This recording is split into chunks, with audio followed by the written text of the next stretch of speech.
Okay students, आज का हमारा टॉपिक है work done by variable force. Work done by variable force हमें ये बताता है कि हम वर्क डन को कैसे कैलकुलेट कर सकते हैं किसी भी एक पर्टिकुलर डिस्टेंस से। For example, okay, work done by variable force.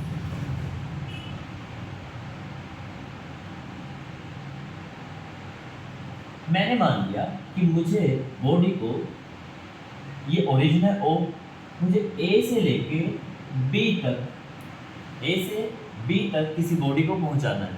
ठीक है, अब इधर ए से लेके बी तक बॉडी को ले जाने के लिए हमें कोई ना कोई वर्क डन करना पड़ेगा, कोई ना कोई फोर्स लगाना पड़ेगा, तभी तो डिस्प्लेसमेंट होगी ना। तो इस चीज़ को कैलकुलेट करने के लिए मैंने एक स्मॉल डिस्टेंस ले लिया पी क्यू। मान लिया कि किसी एक पॉइंट पे बॉडी पी पे है और क्यू पे, ठीक है। मैंने P और Q एक स्मॉल डिस्टेंस ले लिया यानी ds, ओके। और ओरिजिन से लेके A तक का डिस्टेंस मैंने मान लिया SA और B तक का SB। अभी मुझे वर्क डन तो निकालना है A से लेके B तक, पर इस चीज को हम कैसे करेंगे? हम पहले निकालेंगे P से लेके Q तक का small work done. Small work done निकालने के बाद हम A से लेके B तक का वर्क डन निकाल सकते हैं, उसको इंटीग्रेट करके। अब वो कैसे करेंगे ये देखो। सबसे पहला step, small work done, small work done for small distance. Small distance कैसा है? PQ, PQ बराबर DS, okay. DW is equal to F dot DS, okay. अब फोर्स इस डायरेक्शन में लग रहा है, डिस्प्लेसमेंट भी इस डायरेक्शन में हो रही है, तो एंगल कितना है ये बीच में? 0 degree. FS cos theta, cos theta, cos 0 1 is equal to FS, इधर लिख दो। तो DW हमारे पास आ गया FS। FS अब छोटे के लिए था तो DS, FDS, इक्वेशन नंबर 1। अब सेकंड स्टेप हमारी होती है total work done. Total work done in moving the body from A to B। अब टोटल निकालने के लिए W is equal to integration DW from 1, okay. अब टोटल निकालने के लिए मुझे कोई ना कोई लिमिट पुट करनी होगी। हम इंटीग्रेट तभी कर सकते हैं जब कोई ना कोई हम लिमिट लगाएंगे। अब लिमिट मैंने ले ली, हमें तो A से लेके B तक लेके जाना था, तो A तक का डिस्टेंस कितना है? SA, और B तक का कितना है? SB। तो वर्क डन मेरे पास क्या आ गया? Integral SA to SB DW FDS। ये मेरे पास वर्क डन का फॉर्मूला आ गया अगर मुझे बॉडी का A से लेके B तक लेके जानी है तो, ओके। अब ये तो था हमारा कैलकुलस मेथड। अब इसको हम ग्राफिकल मेथड से भी कर सकते हैं। अगर हमें क्वेश्चन में ग्राफ दिया गया हो और वर्क डन पूछा हो तो वो कैसे करेंगे, अब बोलते देखते हैं। सपोज करो कि हमें एक ग्राफ दे रखा है। ग्राफ किसका? फोर्स और डिस्प्लेसमेंट का ग्राफ। अब फोर्स और डिस्प्लेसमेंट का जो ग्राफ है, फोर्स और डिस्प्लेसमेंट का जो ग्राफ है, मान लीजिए कि मेरे पास आया ऐसा, फॉर एग्जाम्पल, ठीक है। फोर्स और डिस्प्लेसमेंट का ग्राफ क्या देता है? उसकी जो कर्व है उसके नीचे का जितना भी एरिया जो बन रहा है वो क्या देगा? Work done, okay. अब मुझे इस कर्व के अंदर जितना भी एरिया है वो कैलकुलेट करना है, वही तो है वर्क डन। अब ये कर्व तो इरेगुलर है, हम कैसे निकालेंगे? इस चीज को निकालने के लिए मैंने ये मान लिया कि जो कर्व है वो n नंबर ऑफ स्ट्रिप्स में क्या है? डिवाइडेड है, ठीक है। n नंबर ऑफ स्ट्रिप्स है, okay.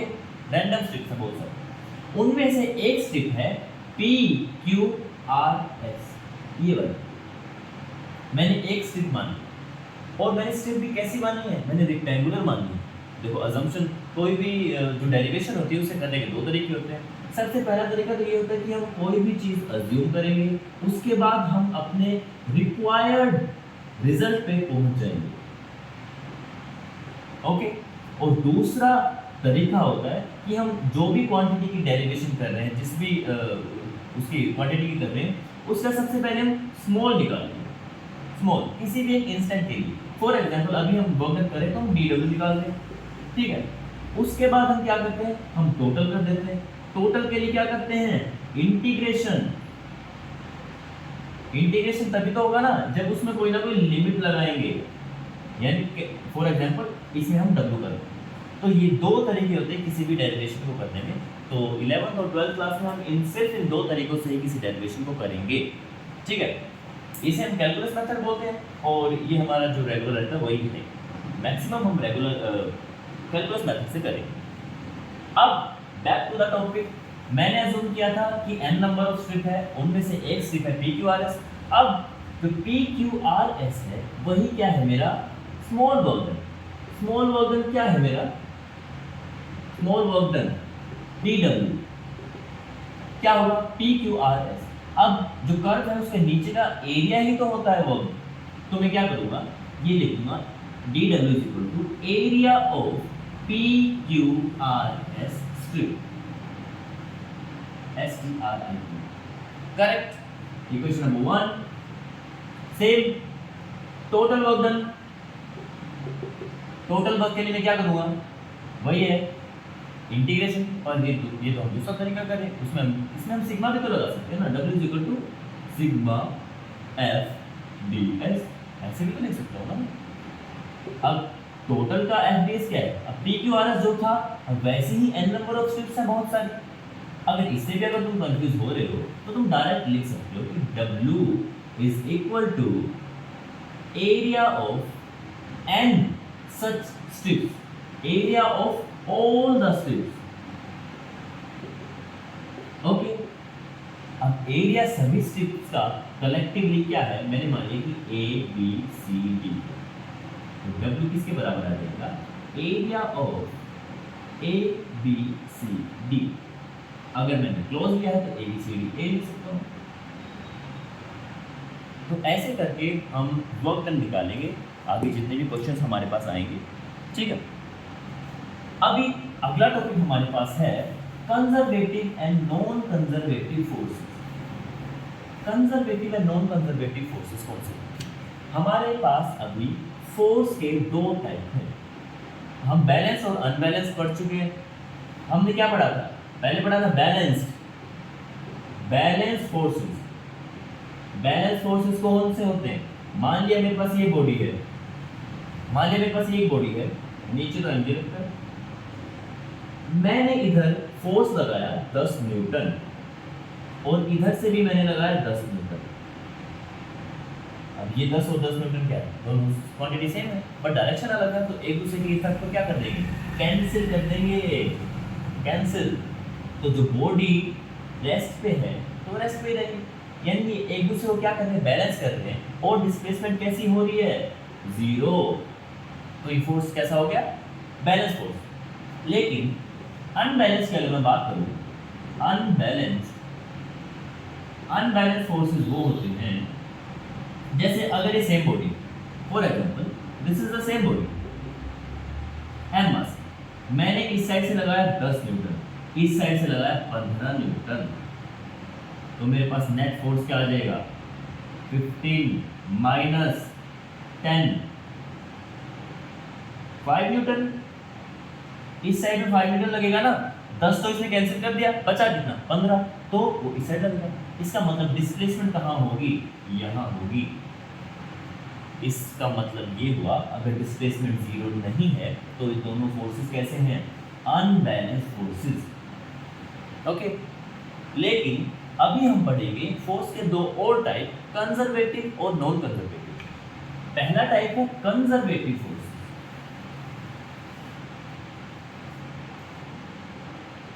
Conservative forces,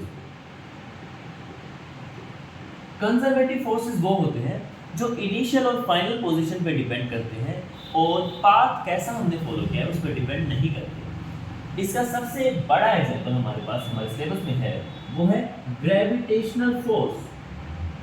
gravitational force, ऐसा कोई पेपर नहीं है 11th क्लास का, जिसमें ये ना पूछा गया हो कि prove that gravitational force is conservative in nature. Gravitational force को कंजर्वेटिव हमें प्रूव भी करना है, ये भी करेंगे, लेकिन पहले हम समझ लेते हैं कि कंजर्वेटिव का एक्चुअल मीनिंग क्या है। देखो मैंने मान लिया कि मेरे पास एक m मास की बॉडी है, एक बॉडी है मेरे पास m मास की, मुझे उसे एक सर्टेन हाइट पे लेके जाना है। मेरे पास बहुत सारे तरीके हैं उसको लेके जाने के। मैं उसको डायरेक्ट ऊपर खींच सकता हूँ, एक इंक्लाइन प्लेन बना के धक्का दे सकता हूँ, या फिर उसको सीढ़ियों पे भी तो लेके जा सकता हूँ ना, सीधी सी बात है। पहला मैंने तरीका लिया, जब मान लें कि मुझे A से लेके B तक बॉडी को लेके जाना है, मास कैसा है उसका m, ठीक है, या तो मैं उसको सीधा ही ऊपर खींच सकता हूँ, है ना, तो A से लेके B तक पहुंच जाएगी। दूसरा तरीका क्या है? दूसरा तरीका है इंक्लाइन प्लेन। मैंने मान लिया कि मैंने एक इंक्लिनेशन ले लिया, फॉर एग्जाम्पल ये A था, ये B था, हमें तो h हाइट पे ही जाना है ना ऊपर B तक, वही है A B। तो मैं क्या करूँगा, इस बॉडी को ऊपर की साइड फोर्स लगा के पहुंचा दूंगा B पे, ऐसे भी हो सकता है, या फिर मैं करूँगा एक स्क्वायर लाइक पाथ बना, इधर बॉडी है मेरी, इसको पहले मैं ऊपर खींचूंगा, फिर ऐसे ऐसे ऐसे करके यहाँ तक B तक पहुंचा दूंगा, हाइट h, ठीक है। अब जब हम इसमें कैलकुलेशन करेंगे वर्क डन की, तीनों केसेस में वर्क डन हमारे पास इक्वल आएगा, W1, W2 और W3। W1 is equal to W2 is equal to W3, वो हमारे पास mgh आएगा, वो हम अभी प्रूव भी करेंगे। तो कहने का मतलब ये है कि तीनों केसेस में वर्क डन सेम आया है। क्यों आया है सेम? क्योंकि जो ग्रेविटेशनल फोर्स बॉडी पे लग रहा है वो कंजर्वेटिव है, वो डिपेंड कर रहा है कि हमें बॉडी को कहाँ से कहाँ तक लेके जाना है। इस चीज़ पे डिपेंड नहीं कर रहा कि बॉडी को हम किस तरीके से लेके जा रहे हैं, किस पाथ से लेके जा रहे हैं। समझ में आया? अब देखो, अभी हम करते हैं कि prove that gravitational force is conservative in nature, जो कि हमारा सबसे इंपॉर्टेंट टॉपिक है इस चैप्टर का। Prove that gravitational force is conservative in nature. Gravitational force, पहला केस, मैंने पहला केस लिया जब बॉडी को मैं डायरेक्ट h हाइट पे लेके जाऊंगा, सीधा मान लिया बॉडी है ये, ऐसे थी ना,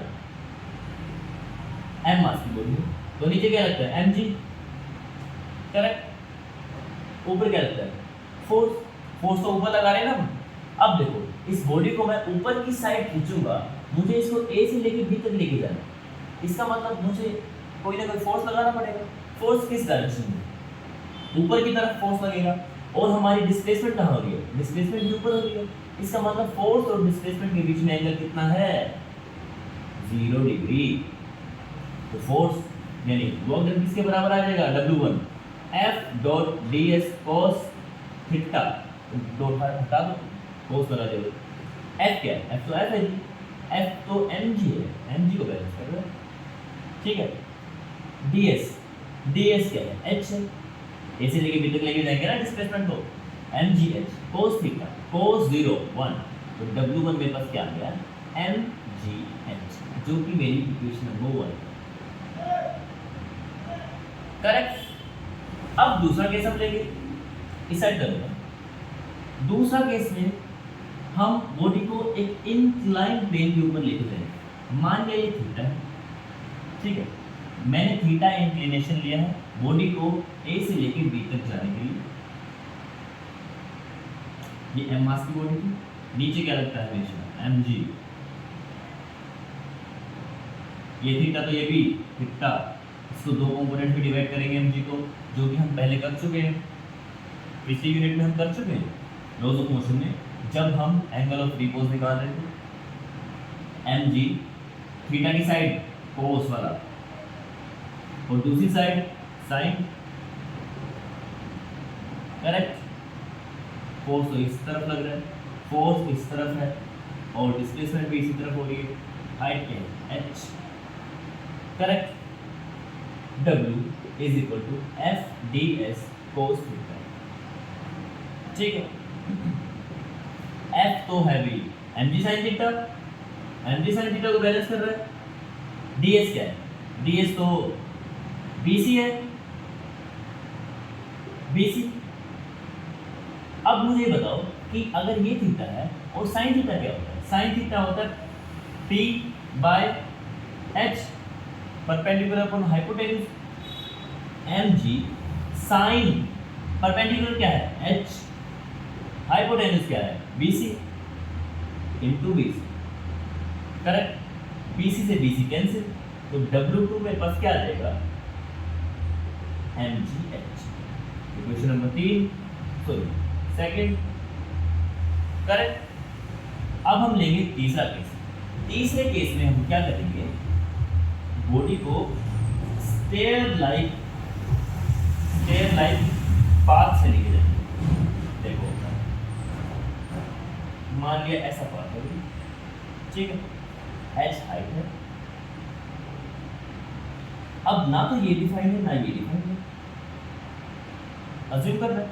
मैंने मान लिया कि ये तो है h1, ये है h2, ये है h3, करेक्ट। अब ये भी तो एक जैसे लेने की जरूरत नहीं है, ये ले लेंगे हम x, इधर नीचे लिख देता हूँ, ये लेंगे x1, ये ले लेंगे x2, ये ले लेंगे x3, करेक्ट। बॉडी रखी इधर, ये a था हमारा, ये b था, a से b तक की b हाइट पे लेके जानी, बॉडी हमारी है ये, ठीक है। मैं फोर्स लगाऊंगा ऊपर की डायरेक्शन में, फोर्स हमेशा ऊपर की डायरेक्शन में हम लगाएंगे, चाहे वो इधर हो या इधर हो, ठीक है। अब पहले हम वोक्टर निकालेंगे, इनको भी नेमिंग दे देते हैं, C D E F G H। पहले बॉडी C से लेके D तक जाएगी। जब बॉडी C से लेके D तक जाएगी तो हमारे पास क्या होगा? Work done. F क्या है? mg, डायरेक्टली लिखो mg, अब तो सब समझ में आएगा। mg h1, ठीक है। डिस्प्लेसमेंट dx जो डिस्प्लेसमेंट होती है, f डॉट dx जो हमारा होता है formula f dot ds, f की जगह mg आ गया, ds की जगह डिस्प्लेसमेंट तो h1 है, और फोर्स ऊपर है, डिस्प्लेसमेंट भी ऊपर है, तो cos 0, करेक्ट। प्लस अब बॉडी आ गई d पे, अब d से लेके e तक जाएगी। इधर क्या है? बॉडी अगर इधर आई है तो क्या है? फोर्स तो हम ऊपर लगा रहे हैं, लेकिन डिस्प्लेसमेंट तो इधर हो रही है, तो थीटा कैसा? 90, मतलब mg x1 cos 90, करेक्ट। ऐसे हो जाएगा। ऊपर इधर क्या था?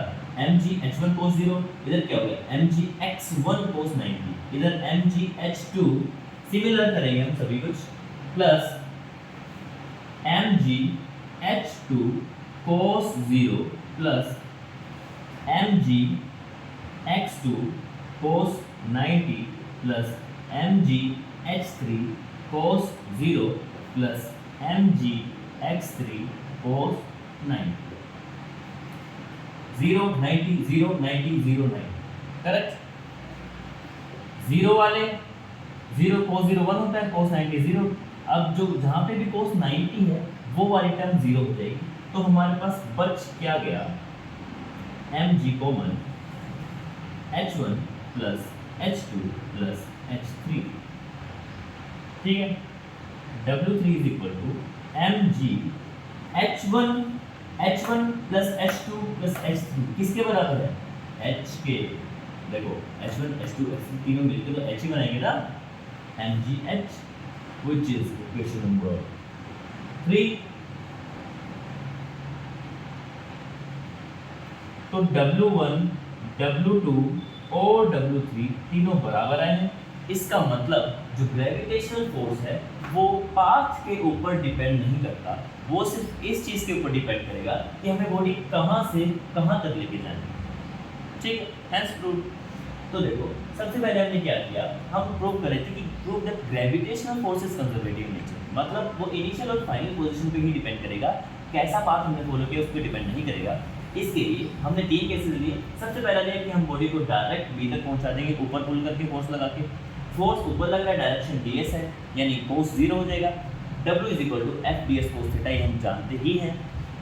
mg ds की जगह s मतलब h cos थीटा, अब cos ऊपर है ds ऊपर है तो cos क्या हो जाएगा 0, cos 0 1 होता है, तो mgh equation number 1। Second case में हमने लिया इंक्लाइन प्लेन, जहाँ पे इंक्लिनेशन थीटा लिया मैंने और a से लेके b तक बॉडी को लेके जाना है, हाइट क्या है h, बॉडी इधर है m। अब अगर ज्योमेट्री से हम देखेंगे तो ये थीटा है तो ये भी थीटा ही होगा। मैथ्स के जो स्टूडेंट हैं अच्छी तरह से समझ में आएगा।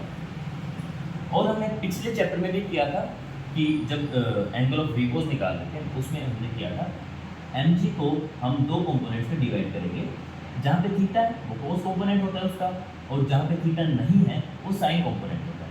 तो mg sine theta, mg cos theta. Force ऊपर की तरफ लग रहा है, डिस्प्लेसमेंट भी ऊपर हो रही है तो cos 0 होगा, f ds cos थीटा हम लगा देंगे, ठीक है। f ds, अब f किसको बैलेंस कर रहा है, mg sin थीटा, तो f की जगह मैं mg sin थीटा लिख सकता हूँ। उसके बाद bc यानी डिस्प्लेसमेंट तो bc ही है, c भी लिख लो या bc एक ही बात है। w mg sin theta, sin theta क्या होता है, परपेंडिकुलर अपॉन हाइपोटेन्यूज। अब इस थीटा का परपेंडिकुलर क्या है h, हाइपोटेन्यूज क्या है bc, h by bc से bc कैंसिल, बच गया mgh।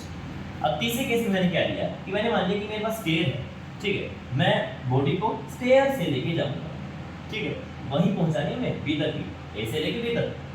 मैंने हाइट h ही मान ली। अब स्टेयर भी मैंने इरेगुलर मानी है, हो सकता है कि इरेगुलर हो या इक्वल भी हो सकती है, तो हमने एक्सट्रीम केस लेके ले लिया, h1 हाइट फिर x1 फिर h2 हाइट फिर x2 फिर h3 हाइट और x3। अब जब बॉडी को C से लेके D तक लेके जाएंगे तो फोर्स ऊपर है, डिस्प्लेसमेंट भी ऊपर हो रही है तो cos 0 mgh1 cos 0। अब बॉडी आ गई इधर D पे, F तो ऊपर ही लगा रहे हैं लेकिन डिस्प्लेसमेंट तो इधर हो रही है, इसका मतलब F और ds के बीच में एंगल कितना 90 degree, mgh1 cos 90। Same h2 में हो जाएगा mgh2 cos 0 plus mgh2 cos 90 plus mgh3 cos 0 और mgh3 cos 90 डिग्री। 90 वाले जो टर्म्स हैं वो 0 हो जाएंगे, बच क्या गया mgh1 cos 0 क्या होता है 1, तो इधर भी 1 हो जाएगा इधर भी 1 हो जाएगा। mg को मैंने ले लिया h1 plus h2 plus h3, h1 h2 h3 क्या बना रहे h बना रहे, तो w1 w2 w3 mgh। hence we can say that gravitational force is conservative in nature। okay, अब हमारे पास आता है पावर। पावर क्या होता है, जो हमारी यूनिट है वो है वर्क, एनर्जी एंड पावर। अब वर्क तो हमने पता लगा लिया कि वर्क तो होता है dot product of force and displacement, लेकिन अब हमारा टॉपिक है पावर। Power POWER। अगर मैं तुम लोगों से पूछूं कि पावर क्या होता है तो मैक्सिमम स्टूडेंट मुझे आंसर करेंगे कि P is equal to VI, जो कि एक बहुत ही ज़्यादा कॉमन है, जो तुमने अपनी 10th क्लास में पढ़ा होगा P is equal to VI। लेकिन इधर हम ये नहीं पढ़ेंगे, ये 12th का 12th में हम जानते हैं कि 9th 10th 11th 12th, 9th में जो पढ़ा वो 11th में आएगा और 10th में जो पढ़ा वो 12th में आएगा। तो 10th में हमने पावर का P is equal to VI पढ़ा था, वो करंट वाली यूनिट्स सारी 12th में हैं, करंट का कोई भी जिक्र नहीं है 11th क्लास में। तो वर्क डन के रिस्पेक्ट में हम पढ़ेंगे कि पावर होता क्या है। पावर इज वर्क, पावर को हम P से डिनोट करेंगे। Power is equal to work upon time, the rate of doing work is power, ठीक है, rate of doing work, rate of doing work, कहीं भी रेट आ जाए, रेट वर्ड आ गया मतलब नीचे P, ठीक, of doing work work P is equal to W by T, ठीक है। बट W तो हमने पढ़ाया कि भी F डॉट ds होता है ना, F डॉट ds होता है अपॉन T, यही होता है ना। लेकिन मैं अभी इसको F डॉट ds नहीं लिख सकता क्योंकि ये तो टोटल वर्क है। मैंने मान लिया कि एक किसी भी इंस्टेंट पे इंस्टेंटेनियस पावर क्या हो जाएगी, dt is equal to dw by dt, ठीक है। dw क्या होता है, f dot ds upon dt, f is equal to md। लेकिन इधर dp is equal to f dot ds by dt। ds by dt क्या होता है भाई, ds बाई dt तो सर वेलोसिटी होता है, dv, एफ डी वी लिख सकता हूँ मैं, करेक्ट है। वेलोसिटी है तो वेक्टर क्वांटिटी है, तो पावर किसके बराबर आ जाएगी, force into force dot velocity, यानी एफ वी कोस थीटा। ये हमारे पास पावर का फॉर्मूला आ गया, एफ वी कोस थीटा। ये तो पहली बार पढ़ा है हमने, पावर तो पहली बार पढ़ा है, एफ वी कोस थीटा। अगर फोर्स को मैं वेलोसिटी के साथ मल्टीप्लाई कर दूंगा तो मेरे पास क्या आ जाएगा, पावर आ जाएगी। ठीक है, पावर की हमें सब कुछ पता है कि पावर की यूनिट क्या होती है। पावर की यूनिट वॉट, पावर की यूनिट क्या है, what. Okay, 1 horse power is equal to 746 watt, correct. अब अगला टॉपिक करते हैं। हाँ, एक मेगावाट हो गया, एक unit 1 megawatt is equal to 10⁶ volt. अब ये चीज़ें क्यों पढ़ाई जाती हैं, यूनिट कन्वर्जन, ये इसलिए पढ़ाई जाती है कि कई न्यूमेरिकल हमें ऐसे दी जाते हैं जिसमें पावर की यूनिट हॉर्स पावर में दे रखी है। ठीक है, उसको कैलकुलेट करने के लिए हमें पता होना चाहिए कि एक हॉर्स पावर में कितनी वोट होते हैं, 746 होता है, करेक्ट। ओके, इसके बाद हम पढ़ेंगे एनर्जी। व्हाट इज एनर्जी, जो हमारा जो चैप्टर है, जो यूनिट है, वो क्या है, वर्क, एनर्जी और पावर। पावर तो हमने देख लिया, पावर का एक छोटा सा ही टॉपिक है इसमें, वर्क का थोड़ा सा था जो हमने पढ़ लिया, लेकिन एनर्जी का इसमें मेन हाथ होता है। Power is rate of doing work, but what is energy, work से रिलेटेड है, क्या है, एबिलिटी टू डू वर्क, काम को करने की क्षमता, बस। इसे हम एक्चुअल में ये होता तो वर्क डन ही है, लेकिन इस बॉडी में एनर्जी की फॉर्म में स्टोर होता है। अब कैसे होता है वो अभी हम देखेंगे, इसका कोई एग्जैक्ट ऐसे फॉर्मूला हम नहीं बना सकते। ठीक है, देखो फिलहाल हम करें एनर्जी, हम एक एग्जाम्पल के थ्रू पढ़ेंगे। क्या है, मेरे पास एक बॉडी है अभी एम मास की, जो कि रेस्ट पे रखी है, इसका मतलब उसकी इनिशियल वेलोसिटी 0 है। जैसे ही मैंने एफ फोर्स अप्लाई किया, बॉडी किस में आई, मोशन में आई। मोशन में आने से क्या हुआ, डिस्प्लेसमेंट हो गई, वो ए पोजीशन से बी पोजीशन पे चली गई, यानी कोई ना कोई वेलोसिटी आई ना उसमें, उसके बाद ही जाएगी। ठीक है, फोर्स इस डायरेक्शन में है, डिस्प्लेसमेंट इस डायरेक्शन में है, मतलब थीटा क्या है, 0 डिग्री। सीधी सी बात है, थीटा तो 0 डिग्री होगा। अब ये इधर हम एनर्जी को दो तरीके से निकाल सकते हैं, वही दो मेथड है। पहला हमारे पास कैलकुलस मेथड है, और दूसरा जो कि हम हमेशा करते हैं, आज हम कैलकुलस मेथड करेंगे। क्या है उसमें, using, it is very simple, using equation of motion, v square minus u square is equal to 2as। okay, v square minus u क्या, u तो 0 है, is equal to 2as, v square is equal to 2as। ठीक है, acceleration की value क्या आ गई, v square by 2s। ये हमारे पास एक्सेलरेशन की वैल्यू आ गई। अब हम जानते हैं कि वर्क डन क्या होता है, वर्क डन तो होता है F डॉट S या F डॉट ds, अगर S माना तो S लिख लो, Fs cos थीटा। अब cos थीटा क्या है, अब देखो ये तुम्हें, अब इतने तुम हो गए हो, आदत हो गई होगी तुम्हें कि अगर cos 0 तो हम डायरेक्टली लिख देते हैं Fs। ठीक है, क्योंकि cos 0 1 होता है। Force is ma into s, m क्या है, m तो m है, a क्या है, v square by 2s into s, correct. s से s कैंसिल, हमारे पास क्या बचा, work done half m v square. ये वर्क डन, ये इतना काम किया गया जब किसी बॉडी पे F फोर्स लगाया और वो v वेलोसिटी से चलने लगी, डिस्प्लेसमेंट s। ये वर्क डन बॉडी में काइनेटिक एनर्जी की फॉर्म में होता है। Kinetic energy is equal to half mv²। ये फॉर्मूला तो भी हम तो जानते हैं, ठीक है।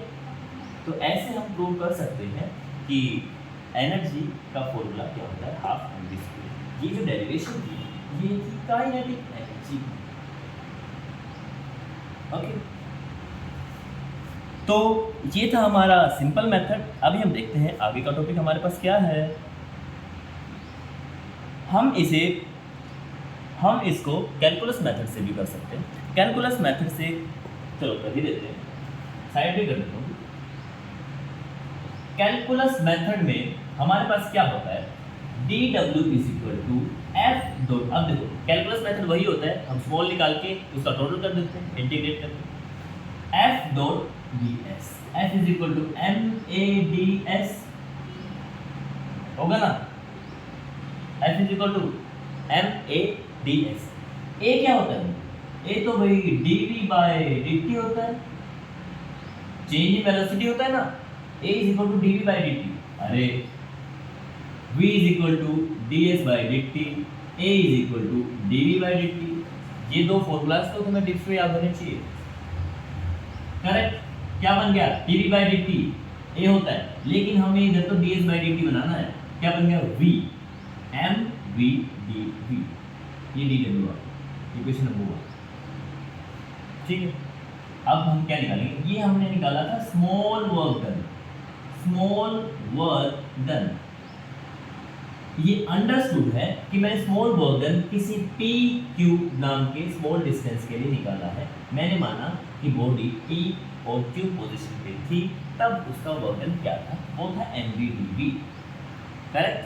अभी हम क्या करेंगे, इसको इंटीग्रेट करेंगे टोटल वर्क डन के लिए। Total work done W is equal to integration of dw। अब इंटीग्रेट करें तो कोई ना कोई लिमिट होनी चाहिए। अब इधर वेरिएबल क्या है, देखो W is equal to integral mv dv। अब हमें इधर कोई ना कोई लिमिट लगानी है। अब m क्या है, m तो मास है, मास तो कांस्टेंट है, कांस्टेंट ही है बाहर, m इंटीग्रल v dv। अब इधर वेरिएबल तो v है। मैंने तुम्हें इक्वेशन ऑफ मोशन जब डिराइव करवाई थी तब क्या बताया था कि जो वेलोसिटी के ऊपर लिमिट होती है वो u से लेके v तक होती है, ठीक है, u से लेके v तक होती है। लेकिन इधर तो u 0 है, तो 0 से v ले लो, 0 से v, ठीक है। हमें इंटीग्रेशन आता है तो क्या आ जाएगा, v²/2 0 से v, w is equal to m। अब हाफ को चलो ऐसे कर दो, v²/2 minus 0, w is equal to half m v²। अरे ये तो वही आ गया जो हमने दूसरे मेथड से किया था, kinetic energy is equal to half m v²।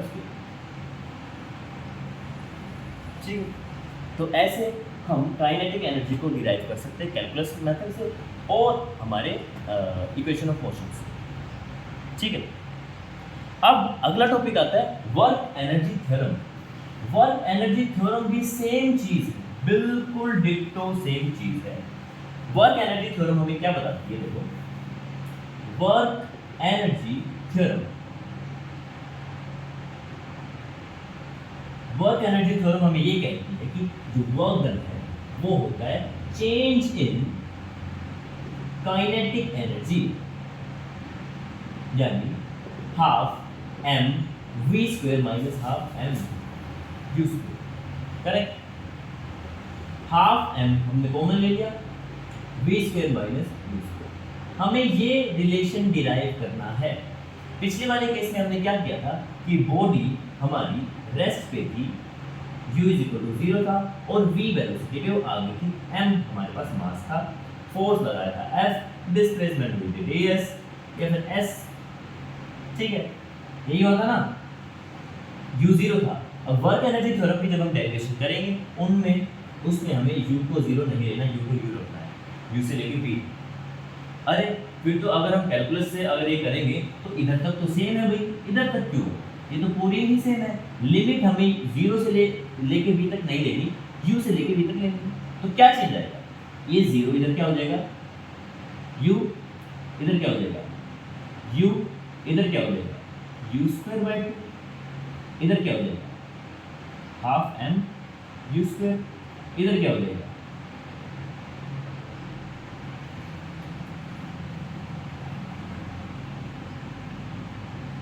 ये डेरिवेशन किसकी बन गई, ये बन गई वर्क एनर्जी थ्योरम।